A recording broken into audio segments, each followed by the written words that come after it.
ಎಂಗಾದುಲುಕ್ಕಡಿ ಮಾಲೆಯಂದ ವಡಿವಯಗೆನ್ರು ಅಂಗಾದು ಪತ್ತಾಸ ஆங்கவன்பால் எங்குமுள்ள புள்ளினத்தை தூதாக போகவிடும் மாறந்தாள் ఉళ్ళినర్కు తీంగై ఎరుక్కుం.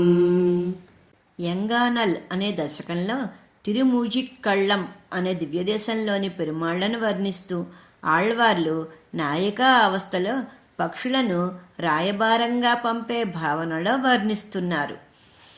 పక్షులను దూతలుగా పంపుట 4వసారిగా ఇక్కడ మనకు కనబడుతుంది. ఆళ్వార్లు నాయికా అవస్థలో పరమాత్మ గుణానుభవము కంటే తన ప్రేమకు కారణమైన ఆ దివ్య సౌందర్యమే అని అందులోనే మైమరచి ఆ పెరుమాళ దివ్య సౌందర్యాన్ని వర్ణిస్తున్న ఈ శ్రీ సూక్తులను అనుసంధించి ధరించాలని మనవాళ మామూలులు ఈ పాసురంలో వివరించారు. జై శ్రీమన్నారాయణ.